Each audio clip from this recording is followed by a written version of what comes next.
First of all, just like to personally thank the Kagan family for hosting this event and acknowledge Rabbi Rothschild's efforts to put this project together. The suggestion was that we speak a little bit about the problem of ordeals, crisis, the Jewish approach, the Torah approach, or understanding of these things.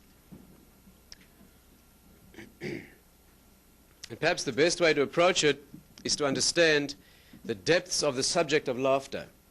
Let's see if we can try and build together a deep understanding of the correct understanding of this issue and how it connects and leads us into a deeper understanding of ordeal, crisis. First tool in being able to cope with these things is an understanding of what they mean. We may discover together that the Jewish subject of laughter is not that funny. There's a depth to it which is very serious. Let's try and build this idea level by level. Let's see where it takes us. First of all, I presume you have no problem listening to English without an accent. Right?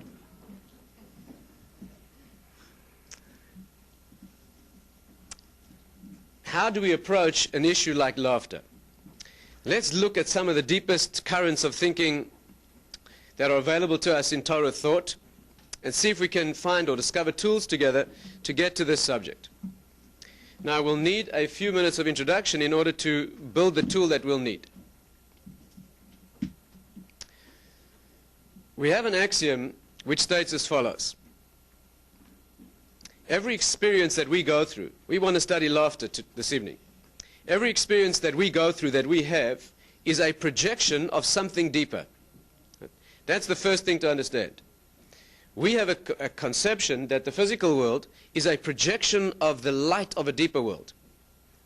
And just like light projected on a screen tells you about the source of that light, even though you may not be able to see it, we can learn about the spiritual world, and we can only learn about the spiritual world through an analysis of the physical.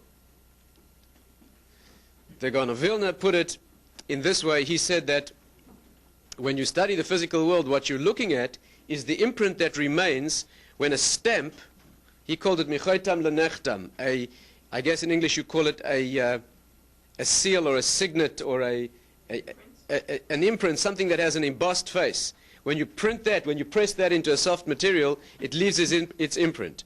You could then use that when it hardens to print that into something soft, and you could do that many times. The Gaon says that this world is the result of many worlds, each of which imprints its pattern on a lower one, which in turn imprints its pattern on a lower one, and so forth until the final result is this world. When you have a series of these stamps and you look at the last one, you are, no matter how long you look at that and how intensely you study it, you'll never see the original. But you're seeing an exact copy. That's the concept we have of this world. No matter how long you look at any object or phenomenon in this world, you are not seeing the source, but you're seeing an exact copy of some very high dimension that's the origin of this thing which is projected here. And therefore, if you study it well, you'll be able to recognize, you'll be able to understand the depth of that point of origin. Perhaps a more modern analogy would be a movie.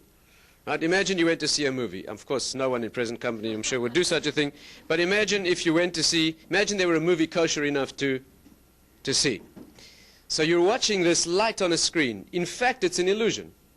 Right? But you can get very lost in the illusion. In fact, some people do. That illusion is a projection of something else. If you're a seeker for the truth, while everyone else is watching the movie, you will go into the projection room and find where that light is being projected to find the real source of this thing, and even there you'll be disappointed, because you'll find a strip of celluloid with some pictures on. In fact, that itself is an illusion, which is a reflection of time and place that is far distant. You are many stages away from the point of origin when you're watching that movie, but if you watch it carefully, when you one day see those places and meet those people, you'll recognize them, because you're watching an exact copy. You have to understand how to transmit, how to transmute the dimension that you're watching, which is two-dimensional, into the point of origin, which is three-dimensional. You have to know how to do that. But we have a natural talent for being able to do that. And that's The Shlo says that the reason we study the depths of Torah, it's a beautiful analogy, the reason we study the depth of Torah in this world is only so that we'll understand the point of origin when we see it. Here we cannot understand it. He gives a beautiful analogy. He says if you imagine a group of people shipwrecked on a desert island, and on that island a child is born, and the child is one day taken aside. One of the parents, one of the adults takes a child aside and says, I'm going to teach you Aleph Beis. The child says, what's that? The parent says, scratches out in the sand an Aleph and a Beis. Child says, what does this mean? The parent says, you can't understand what this means. But when we get back where we came from, you will discover things called books. And in those books, the wisdom of the world is written. And if you study this with me now, you'll be able to read them when you get there. The child has to take it on faith. The child doesn't see a book. The child learns an Aleph, an isolated Aleph, a Beis, learns the rules. But one day when they get back where they came from and the child is exposed to libraries of books, all that wisdom is accessible. And the Shlo says that's how we study the depth of Torah in this world. All to us, all it can ever mean is an Aleph and a disjointed Beis. No matter how deep we get, it can only be those building blocks. But the reason we do it is so that when we finally transition into the source where the real wisdom is written, so then we'll recognize it because of the work we put in here. And therefore, the concept that we need is to understand that what we experience here is a projection of something that's real.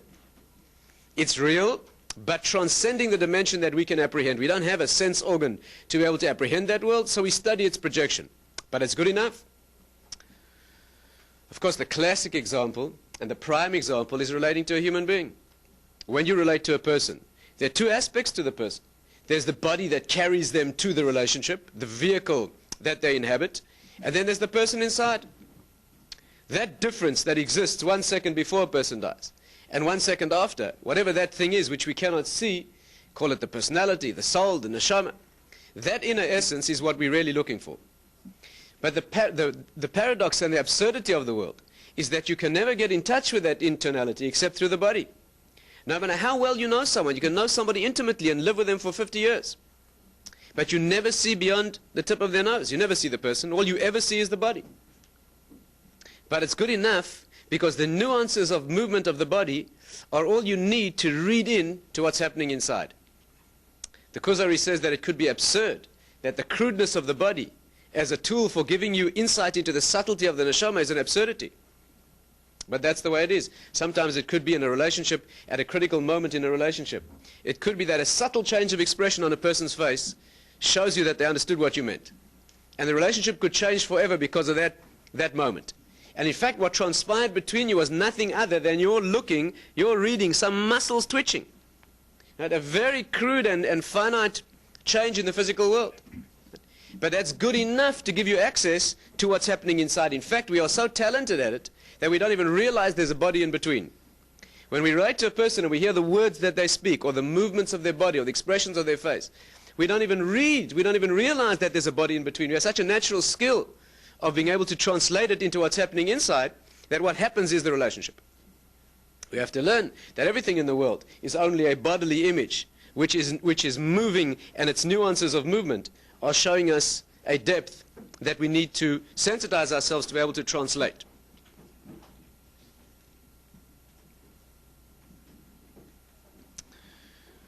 Now, if that's the axiom, then it follows that everything in the physical world can teach us about something in the spiritual world. The depth of this is that every single thing in the Torah, everything that Hashem wants us to experience or understand, He projects into physicality, and everything in the physical world has been projected from a spiritual source.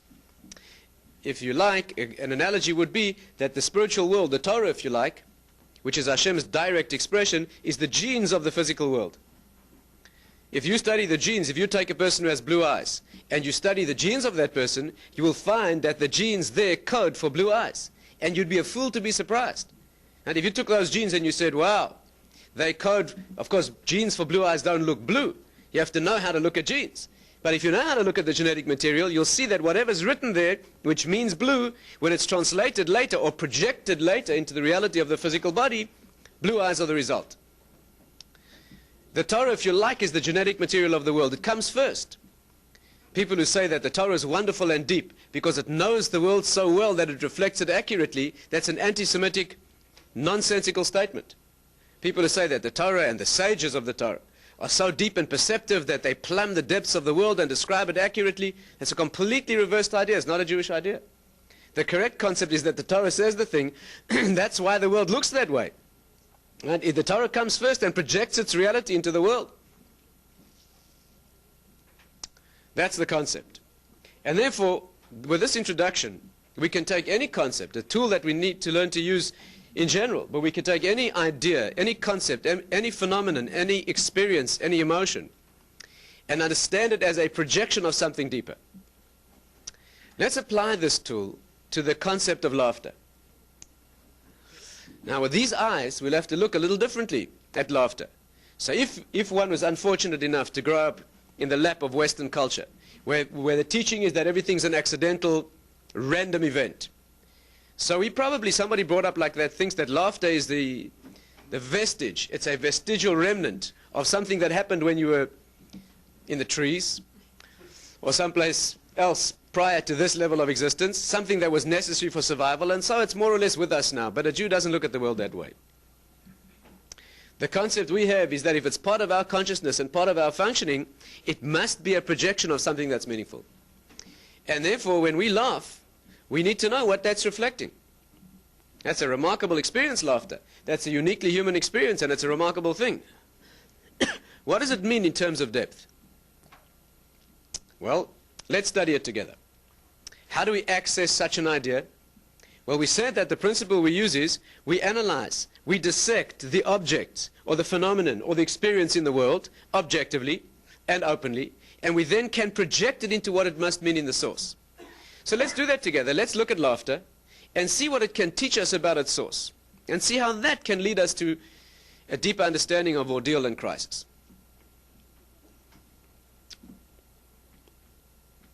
Now remember, all we have to do is study the phenomenon. If we can pin it down accurately, we'll then have the tool to be able to delve into its inner depth. What makes people laugh? If you think about it, you'll realize that it is the sudden transition or the juxtaposition, the sharply opposed juxtaposition of two opposite things, especially when the counterpoint, when the juxtaposition of the two things is sharp, extreme, and unexpected. So that contrast is what generates laughter. When a process is going in one direction and then unexpectedly it flips or snaps into its opposite, right? That is what causes laughter, even when the event's not funny. That means when there's no, you know that laughter has as one of its components joy. Simcha is one of the experiences of, one of the elements that comprise the concept or the experience of laughter. And you'll notice that what makes us laugh and feel a welling of joy is sometimes something that's not funny at all. That needs understanding. Here's a tall, very conceited, pompous individual walking down the street, and suddenly and unexpectedly slips on a banana peel, right? And is laid out flat on the street, right? From the extreme of conceit and pride into the abyss of degradation. That's someone who deserves it, of course. So what happens is that if you, even as you run to help such an individual, you cannot hide a smile. But if you analyze what's happening, there's nothing funny about that. It's a tremendously painful and degrading experience. So why are you smiling? If you smile at such a thing, there's something wrong with you. And yet you cannot help it. Right? What's the reason for that? Why do we do that? What's the meaning of that? And why is there joy associated with such a thing? It's a tremendous problem. Right? Even if you have sympathy for such a thing. And it can be as silly as a person, again, who's conceited and overconfident, right, who's walking into a situation of power and control where he thinks everyone is, and a child has pinned a bushy tail to the back of his suit. It's ridiculous. It's tremendously painful. The person will never live that down. And yet there's a humor in the situation. That is very problematic. What does that mean? Let's try and put our finger on the depth of this. The concept is this. Laughter is, let's state the principle and then let's try and feel it out together. Laughter is the human response of a sharp transition from one situation to another. In the depth of the soul, it's the human response, spiritual laughter, is the response of the transition from ordeal to redemption. In that pathway, that movement from ordeal, and particularly from the kind of ordeal that becomes crisis, into redemption, that transition is what generates genuine laughter in the spiritual world, not the empty laughter of foolishness that we have in this world, the slapstick and silly examples that make us laugh at a cheap and infantile level. But those infantile experiences, that immaturity, is a reflection of something that lives in the deepest levels of creation. In fact, remarkable idea is that the greatest transition, the sharpest juxtaposition of opposites, of the most extreme opposites, is the transition from this world to the next. And that spiritually is what's really funny. That's the source of genuine, when the Torah talks about laughter, right? It says, Az yimale schok pinu, for example. Right? We say, then our mouth shall be filled with laughter. Halachically, it's a halacha that a Jew should not laugh with complete abandon in this world. To laugh with complete abandon, means a mouth totally, completely filled with laughter, is inappropriate. To laugh that way in a world that's full of suffering, even if there's just someone suffering, just one person suffering, let alone the kind of things that we experience around us. To laugh completely, fully, that's insensitive. And therefore, Jews should not do that.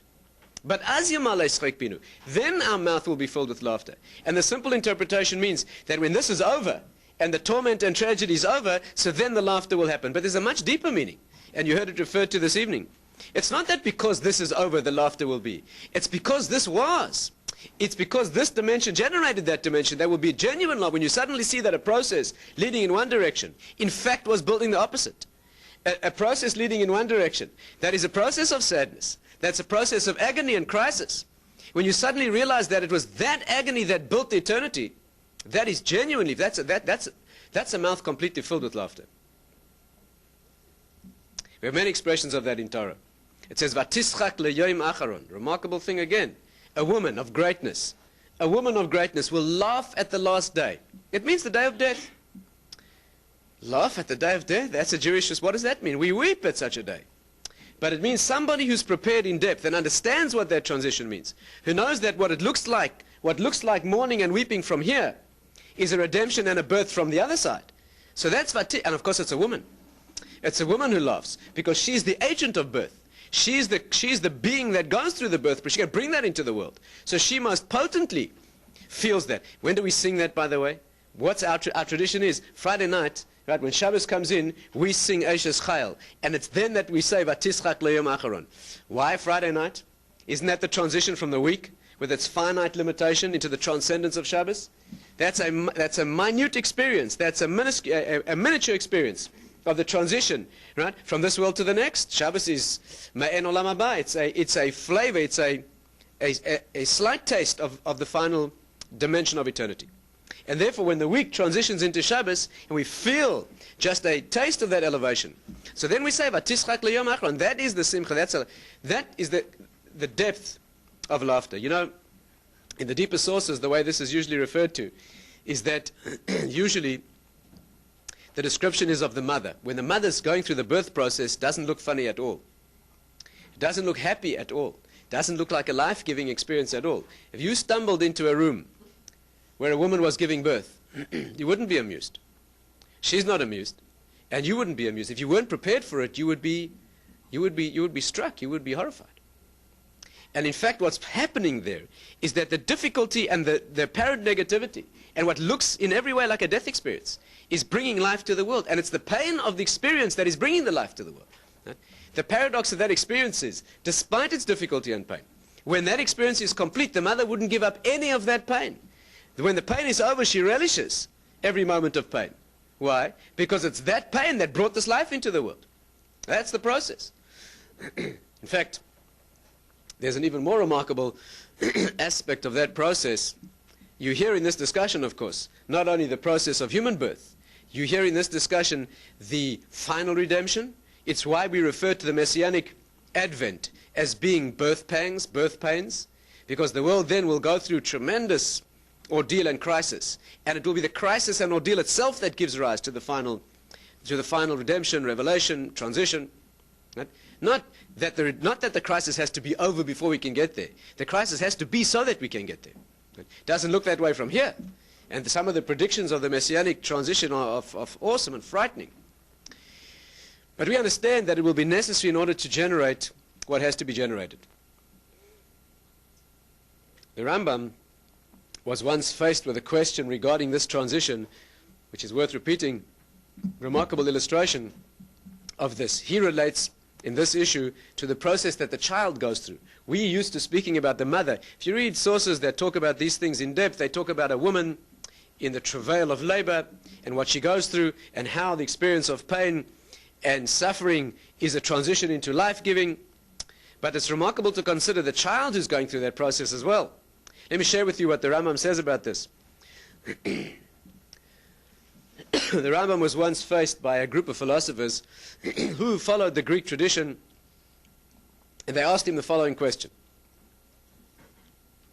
They said this: you Jews are wicked because you teach that death leads to life, and we see that life leads to death.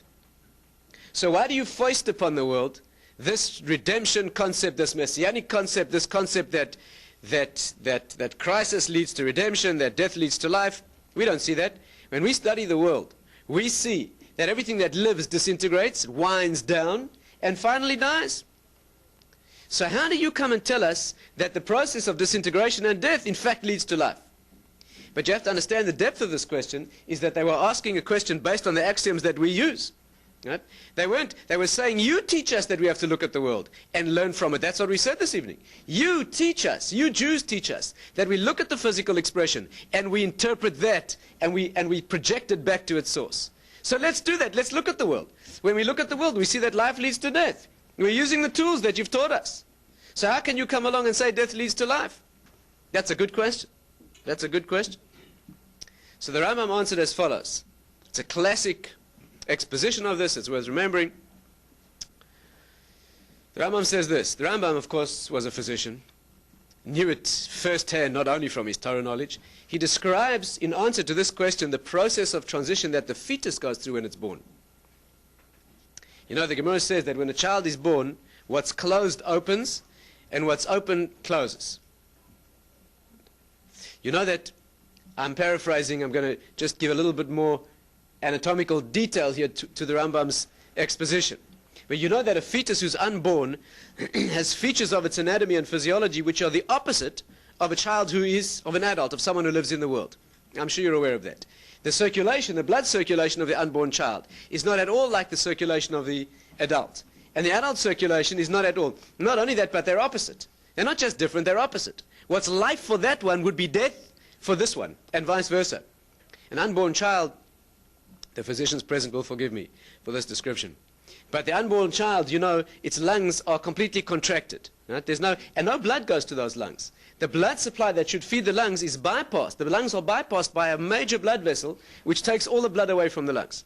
The child has a hole in his heart. He has blood pouring out of his umbilicus, major blood vessels pouring blood into the placental circulation. He has a completely different structure to his anatomy and his physiology, his blood flow, than does an adult. But not only that, the details that the child has there would be lethal if a person in this world had it. If anyone in this world were bleeding out of his umbilicus at the rate that the child is, or living underwater like the child does, or had lungs that were completely collapsed, or blood flow flowing away from the lungs, he wouldn't be able to survive.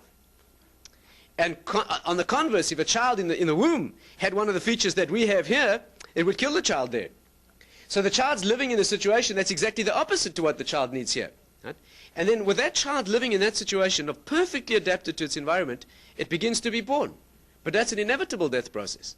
The Gesher HaChaim, classic work on transition from this world to the next, uses the birth of a child exactly in this fashion. He talks about two twins in the womb and how they have an idyllic, almost genuinely transcendent experience in the womb. And he describes the experience of the one twin being born and how the other one mourns.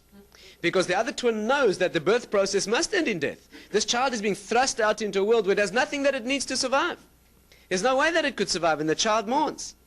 But unbeknown to that child in the womb, what happens to the child who's born? You know what happens? I can tell you firsthand, it's a remarkable thing. You should try it sometime. When you hold a newborn child in your hands, you know what happens? The first thing that happens is the child begins to die. Child goes blue, purple, and it must, because it has everything that it needs to kill it, and nothing that it needs for it to survive. And as you hold that child in your hands, within seconds, within 2 minutes, 3 minutes, all those things in exact concert reverse themselves. Remarkable thing. You hold the umbilical cord in your hand, and it's pulsating with blood flow. And you know the blood is being pulsated, pressure at great pressure, pushed out into the world. You know how much blood a newborn child has? Enough to fill this mug. That's all. That's the entire blood volume of a newborn child, and it's been pumped out at a rapid rate. That's a manifestation of crisis. And as you hold that umbilical cord in your hand, you feel a muscular contraction. The cord clamps down and stops bleeding. At exactly the same moment that that's happening, this blood vessel that takes all the blood flow away from the lungs suddenly clamps down. At that, the blood is forced into the pulmonary circulation, to the lungs. As the blood hits the lungs, they pop open. At that moment, the child takes its first breath. And 2 minutes later, the child's doing just fine, perfectly adapted to this world. That must have taken a good few million years to happen by accident. But you may be sure. But anyone who thinks that's accidental needs their head read. A Jew doesn't look at the world that way. That's a remarkable concert of events that are happening that cause a transition from one situation to its exact extreme opposite. Remarkable thing. But that's what it is. It's a transition from a sure end into the beginning of something that's much greater than what came before. And that is the depth of the concept of laughter. A woman who's prepared for that and understands what that means, somebody who has enough emunah, enough depth, they could laugh at that process. It takes a tremendous level to be able to laugh even while it's happening. The usual process is that it's all we can do to cope with it while it's happening. A woman in labor is not laughing. But if she's prepared and knows what it means, she can draw such tremendous strength from the knowledge of what's happening here that it becomes a completely different experience. And that is our approach. That is the tool that we use. And our approach to the idea of laughter. It is the manifestation of joy and surprise at the experience of transition from one thing to its exact opposite, from ordeal to redemption, from ordeal through crisis into redemption, which is so often the pathway. That's the idea that we need to know. Let's take this idea and apply it, allow me to apply it to the experience of ordeal, crisis, which is what we're discussing this evening. Let's build it on a model of a Torah event, a Torah series of events, which are the prototype, if you like, or the model on which we build this idea. You know that on a national level, our redemption is the process, as we said, of a messianic pain of exile into a situation of redemption. That was presaged, that happened before in the exodus from Egypt. Right? When we were in Egypt, in Mitzrayim, we were put through a crossfire, a crucible of pain and suffering, and it was that led to the redemption. Not that it was over, and then we got out, and we were redeemed. It's because of what we went through that we achieved what we achieved. In fact, we have a principle that everything that happens has happened before. Everything that happens has really happened before in a more nuclear sense. The light that's projected came from a higher source. That source itself is a projection of a higher source. And therefore, the experience of the Jewish people in Egypt is really a manifestation of the process that the brothers, you remember when the brothers sold Yosef, they sold Joseph, and they themselves went through a crisis in Egypt. And the events that they went through were the model which built the exile and redemption from exile, which we went through as a people, and which will build the final version of that transition. So let's look at that and see if we can pick out the theme of transition that we've been studying. You know that while we go through this discussion, you should keep in mind the process of individual torment and ordeal. What are the elements? What are some of the elements? Anyone who's lived and been through ordeals knows that some ordeals have some universal characteristics. Very often an ordeal has the characteristic of being unintelligible. Why is this happening to me, and why me?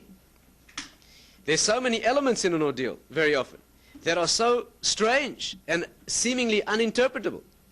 Why am I going through this thing? What does this mean? This doesn't fit at all. And the depth of the ordeal, very often, is because it doesn't seem to make sense.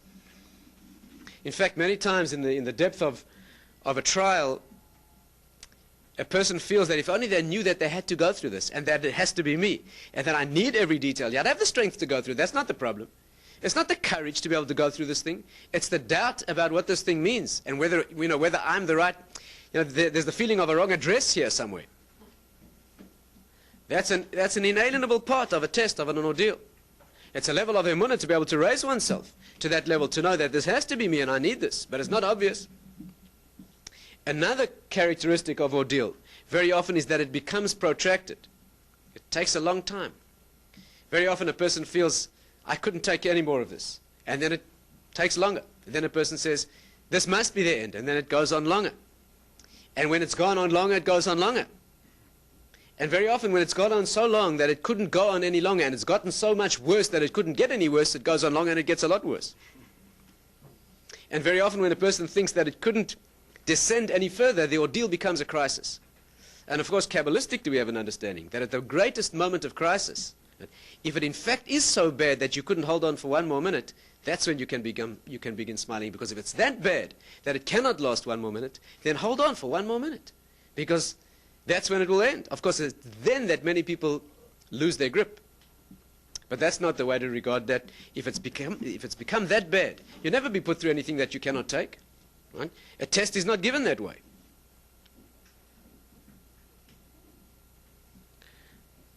And what happens when the final redemption occurs? Very often it's unexpected. It's from an unexpected source, at an unexpected moment. It seems impossible. Let's try and follow one experience of ordeal, which is the Jewish experience of ordeal. Let's spend just a few minutes together and study the process in order to learn the ideas in action, the ideas that we've been studying in application.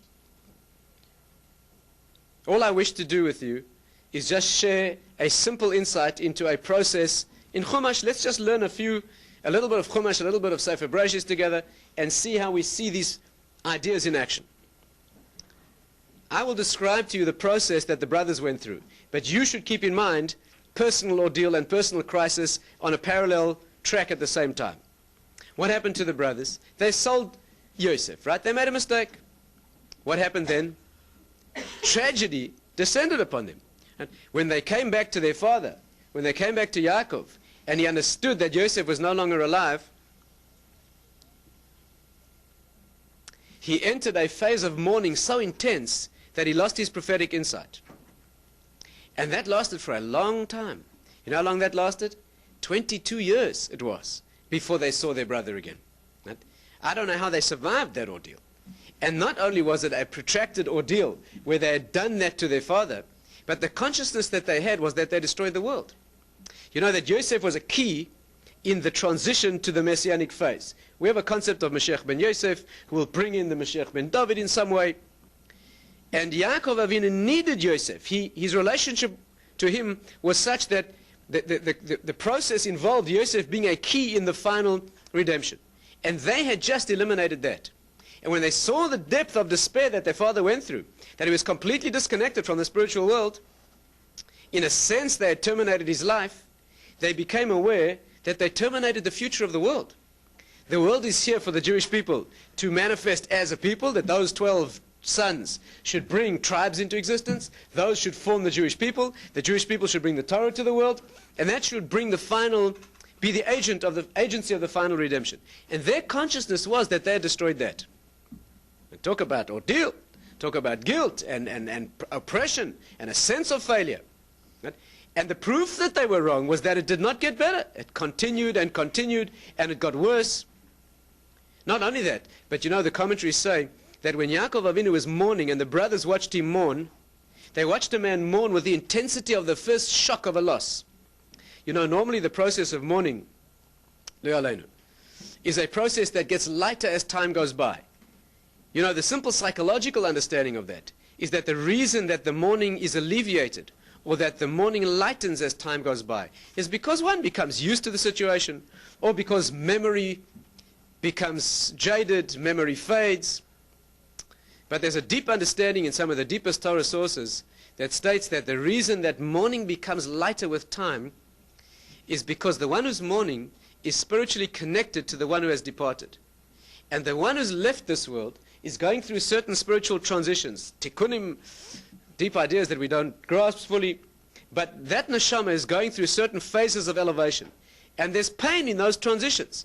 But as the neshama goes through those phases and is elevated from stage to stage, the person who's spiritually connected to them, who's obliged to mourn, the one who has a soul connection, a relative, from the same original spark, is going through those changes in sympathy. You know, there are commentaries that say that when a person refuses to mourn, it's a cruelty. Because you have the opportunity to journey with that neshama and to alleviate some of the pain of the transitions that it's going through.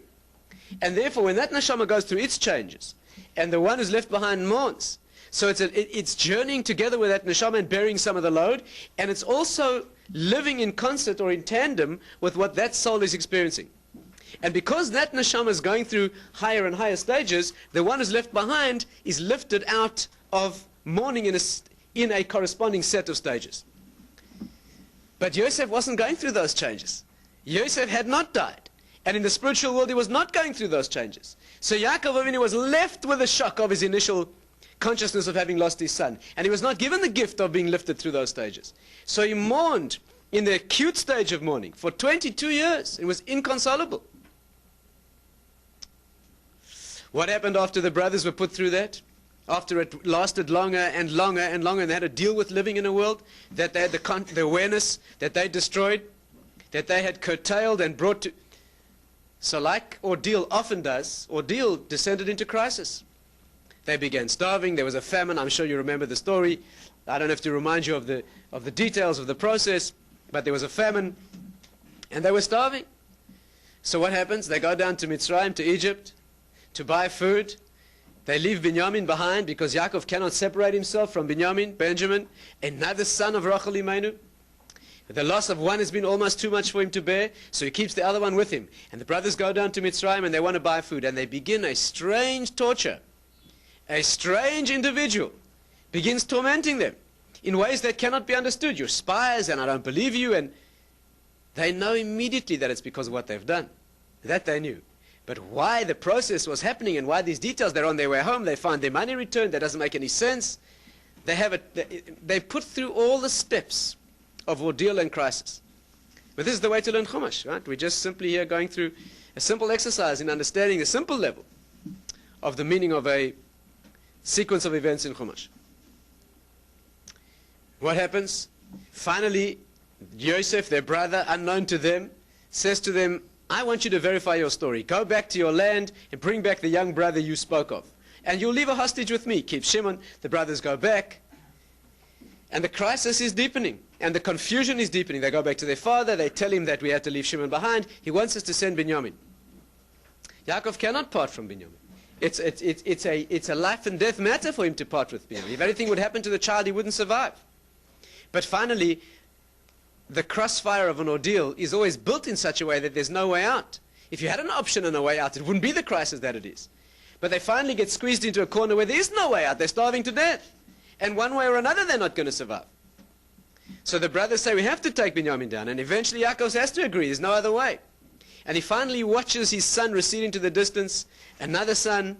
What is Yosef doing to them? Why is Yosef putting them through this ordeal? Because behind the scenes, unknown to them, he's building their correction. All he wants to do is put them in the same situation they were once in 22 years before, and this time get it right. So he wants to build. You see, you don't know that while you're going through the ordeal. You don't know. You think you've got the wrong address for this test. But what's being built is what you need to achieve your correction.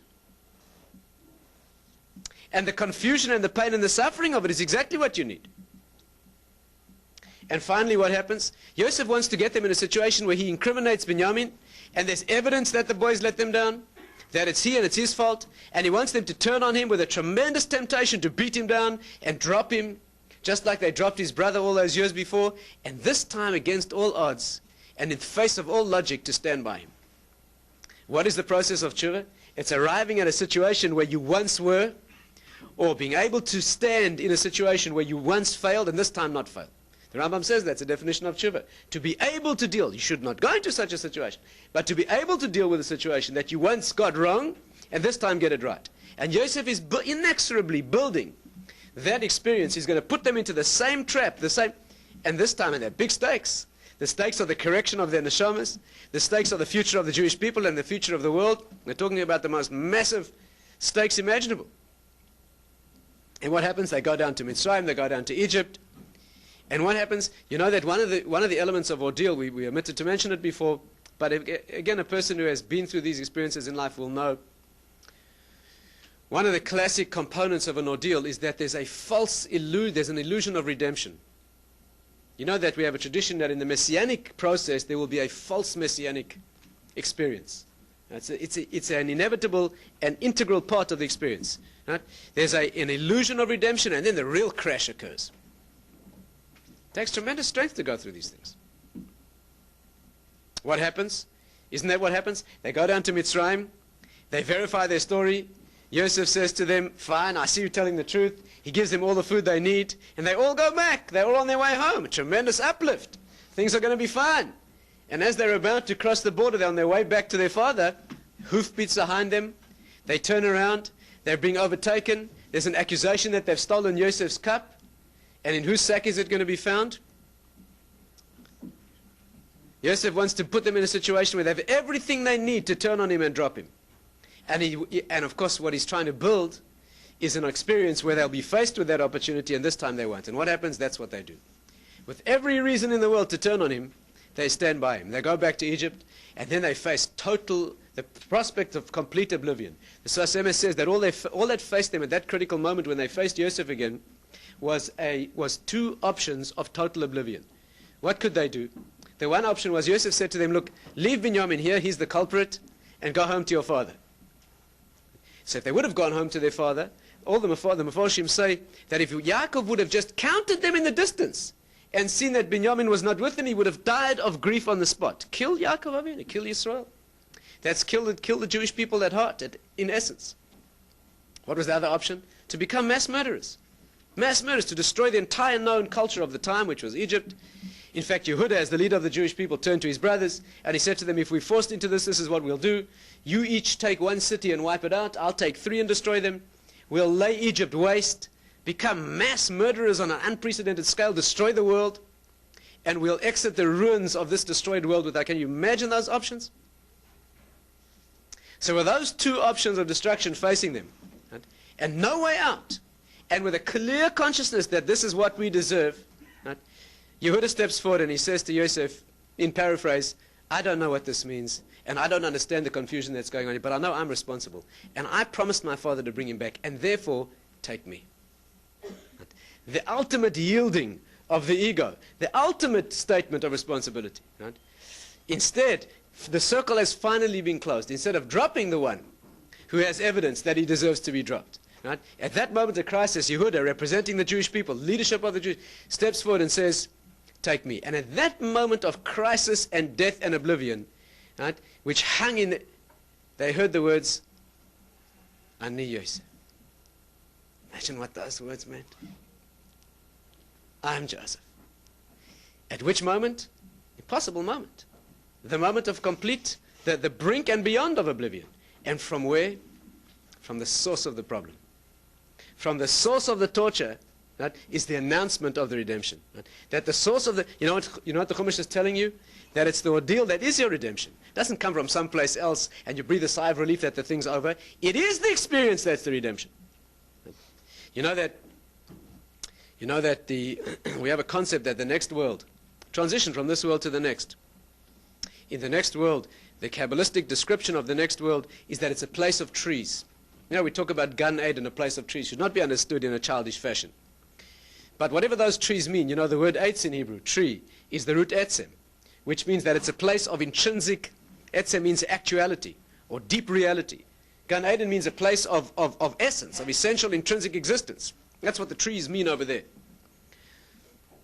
But those trees, the tradition we have says that in that world, Tama eitz, get Tama pri, that the tree tastes the same as the fruit. What does that mean? It means that you can walk up to a tree and the tree is edible. In this world, only the fruit is edible. The tree is a hard, woody substance that brings out the fruit which is sweet. But in that world, the tree is the fruit. What does that mean? But the concept is this. The process of generating fruit is a process. The tree brings out the fruit. The tree itself is not edible. It's not sweet at all. It's a hard process that takes a long time, which brings finally to the tachlis. It brings the fruit about. But in the next world, the concept of the next world is not getting to a place where Baruch Hashem, the ordeal's over. You breathe a sigh of relief that it's over. It's the ordeal that is the meat, and it is the essence of the redemption. In that world, you see that it's the tree itself that is the fruit. It's not that which brought it out. In this world, it looks that way. But when you get there, and at that moment of revelation, you would not give up any moment of suffering for the world. And particularly your moments of greatest suffering, because it's those that built you. And it's those that are the intrinsic and essential features of what you are now. You know, when those boys heard Ani Yosef, and suddenly in one instant they realized and understood the whole process they'd been through, you think they would have given any of it up? They now began to cherish and relish every moment of confusion and every moment of agony, and the fact that it was so protracted. And every detail of the suffering they'd just been through just became their source of pleasure. Right? They suddenly realized that a process that looked like destruction was really the building of their perfection. That is funny. That is humorous. That is what genuine laughter comprises. Of course, you'll realize they weren't laughing. They didn't laugh when that happened. They didn't laugh. They were so shocked by the revelation they couldn't move. Yosef had to speak to them in Lashon Kodesh, in Hebrew. He had to embrace them. He had to bring them proofs of who he... They were so shocked by that transition that they could hardly stand it. And this is the part that's not so funny. What does that mean? I mean, isn't that funny? If you'd been standing there on the side and you'd been seeing these boys go through year after year of their lives with an awareness of destruction deepening and deepening, and finally you have revealed to them in one instant that everything they'd been going through was exactly the opposite of what they understood. Isn't that funny? But they weren't laughing. And the reason is because when that person falls flat in tremendous disgrace, in exact reflection, opposite of what he was before, it's funny if you're watching, but it's not funny if it's happening to you. And the humor is if you're standing on the sidelines and watching. When you're going through that transition, it's not funny, it's only painful. The one who runs to help such a person who's gone through such an indignity, right, in cosmic form, right, and one who's gone through it in almost slapstick fashion, right, who's become the butt of a pathetic joke. Right, the onlookers are laughing, but the one who's experienced it is not laughing at all. And the pain of that transition is enormous. You know that those brothers who went through that transition were men who had only made one mistake in their lives, more or less. And that had just been corrected, and they were so struck by the shock that they couldn't laugh at all. What will we feel like? And that's the reason that we try to live upside down in this world. We don't mind if they laugh at us now. We'd rather go through that than be laughed at when the thing turns inside out. And the art of living as a Jew, and the skill of living as a Jew, is to live inside out here. The world thinks it's funny, that's fine. Because when the world's turned inside out, and we turn out to be the right way up, so that will be a moment of laughter. Then our mouth shall be filled with laughter, but not now. And therefore, that is the application of this idea. We can finish by just noting, let's just note this on the level of the Jewish people. We are named for laughter. Aren't we named for laughter? Who was the first Jewish child, if you want to put it that way, ever born? Yitzchak. Avram Avinu carved out a reality for himself, Avram and Sarah, and the first child born to that ideology in the world was Yitzchak, which means he shall laugh. And how was he born? His parents expressed the response to the news of his birth with laughter. They both laughed. What was that laughter? The laughter was the response to an impossibility. They were too old to have children. Avram was too old. Sarah was infertile. The Gemara says, Ein la vlad, ein la beis vlad. She had no womb. Here was a man too old, a woman too old, completely infertile. The most impossible thing to imagine was the birth of a child. And Hashem arrived and said, you'll have a child. And they laughed. They laughed. They didn't laugh in disbelief. They laughed the spiritual laughter. They laughed the laughter of moving through an impossible transition. Right? That is the Jewish people. Yitzchak is born when it's completely impossible. We begin where the impossible ends. That's who we are. We begin where despair ends. That's where we just begin. That's funny. And that's why we're named for laughter. Not now, we haven't laughed through history. There are very rare moments that the Jewish people have laughed throughout history. But it means Yitzchak, it means shall laugh, what you call the last laugh. And who is Yitzchak? The man of laughter. What is his quintessential experience in life? He sacrificed on the altar. Yitzchak is sacrificed at the Akedah. Avraham Avinu takes a knife and he brings the knife down, and you know what happens? Yitzchak gets up off the altar and walks away to get married. You know the next event in Chumash after the Akedah? Yitzchak gets married. And what's left behind him on the Mizbeach? Efro shel Yitzchak munach lefonai. The ashes of Yitzchak remain piled on the altar. He was burnt. He was burnt. When that impossible event happens, when that impossible transition from death to life occurs, the impossible result occurs. The Jewish people become a people who can walk away throughout life as human beings and yet have transitioned into a state of transcendence. That's who we are. We live in this world physically, and yet we've been completely burnt as a transcendent offering that projects us into the next. You know, the Arizal says that the word Yitzchak, if you take the word Yitzchak simply, the letters spell Kates Chai. Death in life. The redemption in the oppression. That's what Yitzchak means. The one who can live in this world already sensing the dimension of redemption. That's who Yitzchak is. And that's who we are. And therefore, that's the meaning of laughter. Does not mean the emptiness and the infantile laughter of a generation that is insensitive to pain and suffering and tries to escape it by some or other form of drunkenness and forgetfulness. That's not our concept of laughter. Our concept of laughter is Vatischak le'yom achron, a woman of depth who understands what birth is, understands what it means to give life, understands what it means to go through the pain that is the pain that generates life. She's the one who has to teach the message of Az Yamal Eschek Pinu, then our mouth shall be filled with laughter. And it's this concept that should take us and all those among the Jewish people and the world at large who are suffering and going through agonies, should be able to take us through one day after another, lead us in the next week, few days into Purim, which is exactly that experience of laughter. It's the experience of coming out from behind the mask into the opposite, into the revelation of an opposite, that a moment of destruction, of universal destruction for the Jewish people, it flips and snaps unexpectedly and impossibly into a moment of redemption. And it's the ordeal and the trial and tribulation that Jewish people are put through, which is what generates the depth that causes the merit of the redemption. That's exactly what Purim is. Pesach is that experience. Pesach happens in the spring where the transition is revealed. Purim happens in the winter where it's hidden. But both dimensions of redemption are dimensions of being brought out from an oppression and a suffering and appearing certain death experience into an experience of redemption. And that is what we have to become. The Jewish people has to become the woman who is able to bring birth to the world. Az Yamal Eschek Pinu, then our mouth shall be filled with laughter. And if we can generate that depth, and if we can learn, as a woman does, to go through the pain that does not look like a birth experience, in order to bring genuine birth into the world, then we can say, Vatischak le'yom achar.